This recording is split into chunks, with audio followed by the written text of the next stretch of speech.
Sir 2021 இரட்டை இலட்சணத்துல போட்டிட்டீங்க, 2026 ஏன் தாமரை சின்னம்?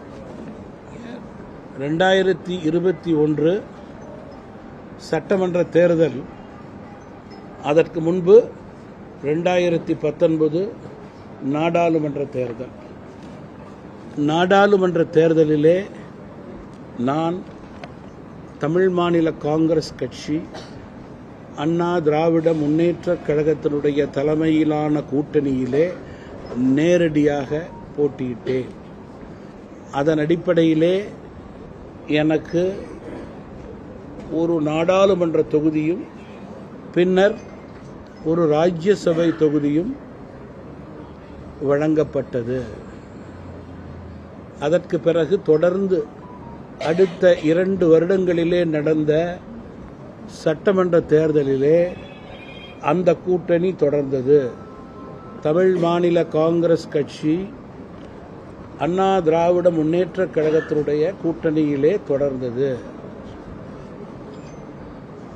தேர்தல் நெருங்கும் போது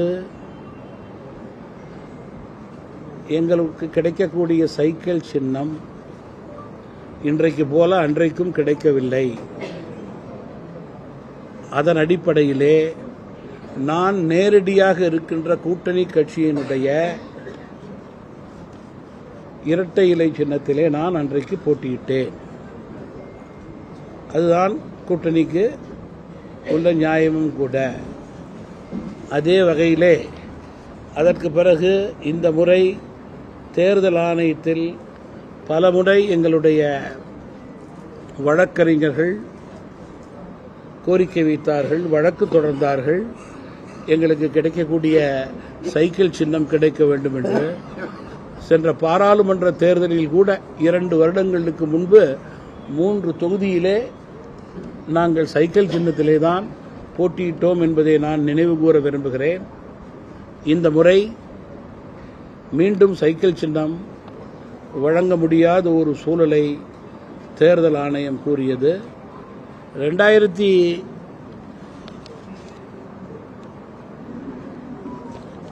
சட்டமன்ற தேர்தலுக்கு பிறகு பாராளுமன்ற தேர்தல் நடந்தபோது தமிழ் மாநில காங்கிரஸ் கட்சி அன்றைக்கு அண்ணா திராவிட முன்னேற்றக் கழக கூட்டணியிலிருந்து பிரதமர் மோடி தலைமையிலே இந்தியாவிலே ஒரு நல்லாட்சி வளர வேண்டும், உயர வேண்டும், அத்தகைய ஆட்சிக்கு மத்தியிலே நாங்கள் குரல் கொடுக்கிறோம் என்று அதிமுக கூட்டணியிலிருந்து பாரதிய ஜனதா கட்சி கூட்டணிக்கு தமிழ் மாநில காங்கிரஸ் கட்சி நாடாளுமன்ற தேர்தலுடைய கணக்கை வைத்து இந்தியாவினுடைய பொருளாதார உயர்வு பாதுகாப்பை வைத்து கூட்டணி மாறினோம்.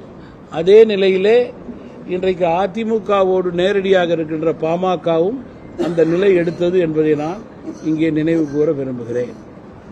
இன்றைக்கு இந்த சட்டமன்ற தேர்தலிலே எங்களுக்கு டெக்னிக்கலி எலெக்ஷன் கமிஷன் மூலம் சைக்கிள் சின்னம் கிடைக்காத சூழலிலே நான் நேரடியாக கூட்டணியிலே இருக்கிற பாரதிய ஜனதா கட்சியினுடைய தாமரை சின்னத்திலே போட்டியிடுகிறேன். இதுதான் உண்மை நிலை.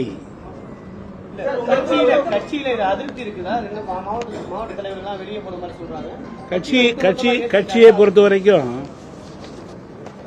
நான் இந்த கட்சியை தொடங்கிய பிறகு 4-5 தேர்தலை சந்தித்து விட்டேன். முதல் தேர்தலில் தோப்பு சின்னம், 2வது தேர்தலில் ஆட்டோ சின்னம், 3வது தேர்தலில் இரட்டை இலை சின்னம், 4வது தேர்தலில் நாங்கள் விரும்பும் சைக்கிள் சின்னம். இவ்வளோ சின்னம் நான் மாறியிருக்கேன். அதனால சின்னம் என்பதை விட எங்களுடைய பணியும் முக்கியம், களப்பணியும் முக்கியம், கூட்டணியுடைய பலமும் முக்கியம் என்பதை நாங்கள் உணர்ந்து செயல்படுகிறோம். அதிமுக தமிழகத்தினுடைய முதல் கட்சி, பாஜக இந்தியாவினுடைய முதல் கட்சி. இந்த இரண்டு கட்சியோடும் நாங்கள் கூட்டணியில் இருக்கும்போது டபுள் இன்ஜின் சர்க்கார் என்று கூறும்போது இந்த இரண்டு சின்னமும் நல்ல அரசை அமைக்கக்கூடிய சின்னமாக நாங்கள் கருதுகிறோம். அதன் அடிப்படையிலே இந்த சின்னத்திலே போட்டியிடுகிறோம். மேலும் நான் பாரதிய ஜனதா கட்சியோடு கூட்டணியில் இருக்கிறேன் என்பதை மீண்டும் வலியுறுத்த விரும்புகிறேன். திமுக பலமா இருக்கக்கூடிய தொகுதிகளை உங்களுக்கு ஒதுக்கி இருக்காங்க அப்படின்ற ஒரு விமர்சனம். நாங்க அதை வேற விதமா பார்க்கிறோம். அமைச்சர்கள் தற்போது மக்களுடைய மனநிலையிலே பலவீனமாக இருக்கிறார்கள். காரணம், நேர்மை இல்லை, வெளிப்படை தன்மை இல்லை, ஊழல்வாதிகளாக பெயரெடுத்திருக்கிறார்கள். எதிர்மறை வாக்கு அமைச்சர்கள் மீது மிக அதிகமாக இருக்கிறது. அதை பயன்படுத்திக் கொள்ளக்கூடிய தேர்தல் வியூகத்தை நாங்கள் முறையாக சரியாக செய்து வெற்றி பெறக்கூடிய உயர்ந்த நிலையை ஏற்படுத்துவோம் என்ற நம்பிக்கையோடு நாங்கள் களத்திற்கு செல்கிறோம். சாதாரண வேட்பாளரை விட இன்றைக்கு திமுக அமைச்சர்களுக்கு அவ்வளவு எதிர்ப்பு சாதாரண மக்கள் மத்தியிலே. ஒவ்வொரு அமைச்சருக்கும் அவர் துறையின் சார்பிலே ஊழல். எல்லா துறையை சார்ந்தவர்களும் பல அமைச்சர்கள் மீது தங்கள் கோபத்தை காட்டுவதற்கு இதுதான் நேரம் என்று காத்துக் கொண்டிருக்கிறார்கள். இந்த நல்ல நேரத்தை தமிழ் மாநில காங்கிரஸ் கட்சி உறுதியாக பயன்படுத்திக் கொள்ளும். மக்கள் மத்தியிலே ஊழல்வாதிகளை எடுத்துச் சொல்லும்.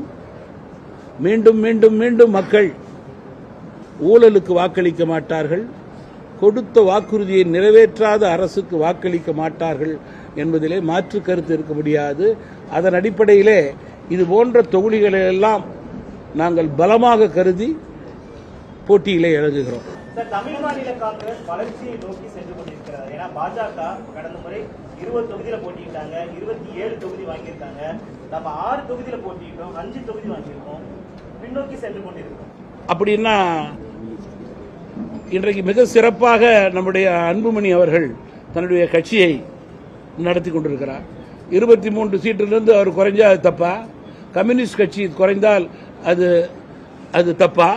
அது வாதம் கிடையாது.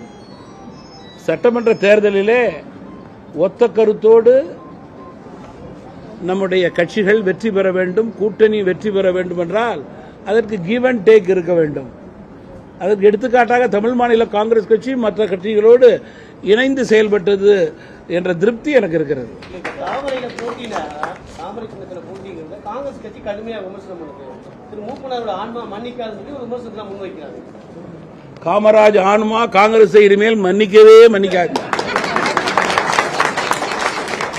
காமராஜ் எமர்ஜென்சியில் அவ்வளோ கஷ்டப்பட்டார்.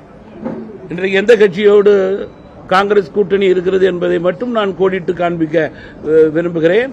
இன்றைக்கு பாஜக இந்தியாவிலே மக்கள் விரும்பும் கட்சியாக இருக்கிறது. அதன் அடிப்படையிலேயே தொடர்ந்து